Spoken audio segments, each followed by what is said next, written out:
প্রত্যেককে জানাই প্রাণান্বিত জয়গুরু, শ্রদ্ধা, প্রণাম, ভালোবাসা। তো আজকে একটা বিশেষ দিন। ইতিমধ্যে আমরা অবগত হয়েছি ছোট্ট চিত্রা গাইমা তারা শুভ জন্মদিন। তো এত মানুষ, এত ইষ্টবিবাসী মানুষ আজকে এসছেন। একটা কথা বলতে ভীষণভাবে ইচ্ছা করছে।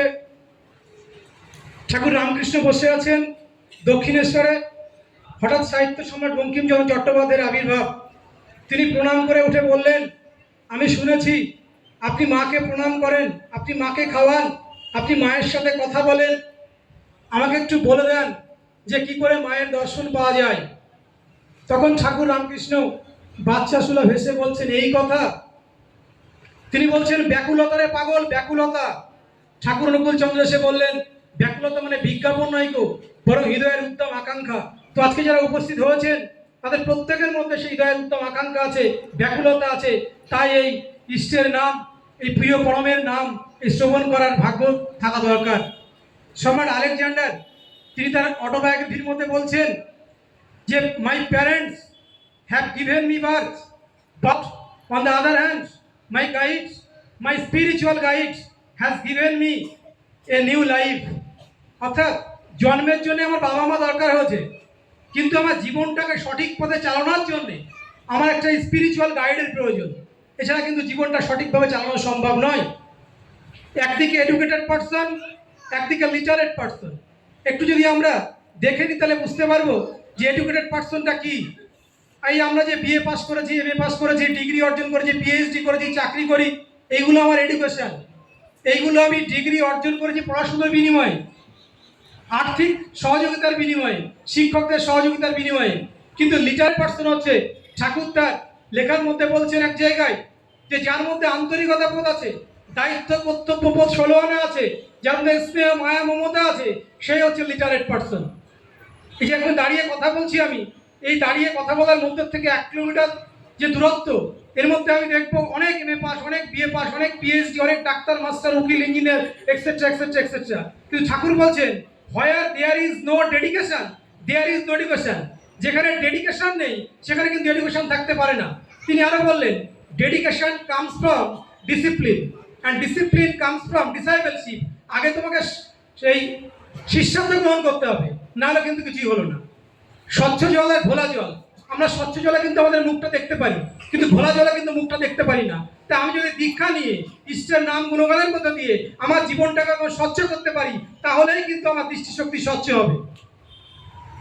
স্বামী বিবেকানন্দকে যখন প্রশ্ন করা হয়েছিল আমেরিকাতে যে আপনি মশাই প্রত্যেকদিন একটা মোটা মোটা বই নিয়ে আসেন এবং পরের দিন ফিরিয়ে দিয়ে যান, আপনি কি বইটা কি জন্য নিয়ে আসেন? আপনি বইটা have you taken the book only for turn over the page, শুধুমাত্র পাতা উল্টানোর জন্য আপনি বইটা নেন?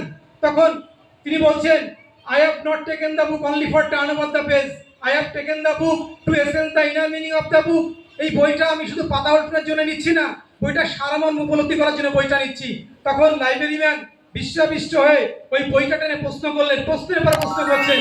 তখন সারপ্রাইজিংলি স্বামী বিবেকানন্দ কি করছেন, পেজ ওয়াইজ, লাইন ওয়াইজ সুন্দরভাবে উত্তরগুলো দিয়ে যাচ্ছেন। তখন বলছেন তিনি যে how can it be possible, are you a great man? কিভাবে সম্ভব হচ্ছে, আপনি একজন বিখ্যাত মানুষ? তখন স্বামী বিবেকানন্দ বলছেন, no, I am not a great man, but the real fact I am the concentric of my ideal. সত্যি ঘটনা হচ্ছে আমি আমার আদর্শে সুকেন্দ্রিক। তিনি ঠাকুর রামকৃষ্ণের কথা বলেছিলেন। তাই আমরা যদি আদর্শে সুকেন্দ্রিক না হয়, আমরা যদি আমাদের জীবনটাকে তার শ্রীচরণে অর্পণ করে দিতে না পারি, তাহলে কিন্তু আমাদের জীবনটা সর্বনাই বৃথা। রামকৃষ্ণকে বারবার করে বলছেন যে চারা গাছে বেড়া দিতে হয়। চারা গাছ বলতে আমি বুঝি যাদের ব্যক্তিত্ব সুস্পষ্ট হয়নি, আর বেড়া বলতে আমি বুঝি যে ইষ্ট জ্ঞান, ইষ্ট ধ্যান, ইষ্ট চিন্তা, সদ্গুরু মধ্য দিয়ে জীবনটাকে, বাচ্চার জীবনটাকে ঘিরে দেওয়া। তাহলে কিন্তু ওই বাচ্চাটা একটা সুন্দর নারী হয়ে উঠবে, ওই বাচ্চাটা একটা সুপুরুষ হয়ে উঠবে আগামী দিনে, এ বিষয়ে কিন্তু কোনো সন্দেহ নেই। আমরা প্রিয় পর্বের আতুল নামাচরণের প্রার্থনা জানাবো যে ছোট্ট চিত্রা মা যার আজকে শুভ জন্মদিন, সেই ইষ্টকে মাথায় নিয়ে, প্রিয় পরমকে মাথায় নিয়ে, ইষ্টকে কেন্দ্র করে জীবনের জন্য সঠিক একজন মানুষ হয়ে উঠতে পারে। ঠিক কেমন মানুষ? যে মানুষটা সম্রাট নেপোলিয়ন চেয়েছিলেন, ইতিহাসের নেপোলিয়ন, বিখ্যাত, আপনাকে জানেন। তিনি বলছেন, আমাকে একটা ভালো নারী দিতে পারিস, আমি তোদেরকে একটা ভালো জাতি উপহার দিতে পারি। ঠাকুর অনুকূল চন্দ্র এসে কি বললেন, কত সিমিলারিটি দেখুন বিখ্যাত মানুষদের সঙ্গে ঠাকুর অনুকূল চন্দ্র। তিনি এসে বললেন, নারী হতে জন্মে জাতি, নারী সমাজ ও রাষ্ট্রের থাদি। বাংলার নবাব সিরাজদৌল্লা পলাশীর পাত্র যখন হেরে পালিয়ে যাচ্ছেন, তখন তার সঙ্গে হঠাৎ আলেয়ার দেখা হয়েছে। তিনি আলেয়াকে ডেকে বলেন, আলেয়া শোন, জীবনের শুরুতে আমি নারীকে পেয়েছিলাম আমার ভরণ পোষণের জন্য, আমার সেবার জন্য, তিনি আমার মা। যৌবনের শুরুতে নারীকে পেয়েছিলাম আমার যৌবনের খিদে মেটানোর জন্য, তিনি আমার স্ত্রী। কিন্তু আজকে আমার এই করুণ দশা, যার জন্য তিনি হচ্ছেন মির্জাফর, তিনি একজন নারীর গর্ভ থেকে জন্মগ্রহণ করেছেন।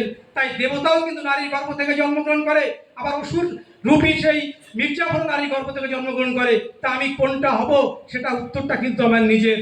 এর জন্য সম্পূর্ণ দায়িত্ব কিন্তু বাচ্চাদের নয়, সম্পূর্ণ দায়িত্ব কিন্তু আমাদের মতো বাবা মাদের, যারা আমার সন্তানকে ছোটবেলার থেকে ইষ্টের পথে নিয়ে যাচ্ছে কিনা, সেটা কিন্তু একটা বড় ব্যাপার।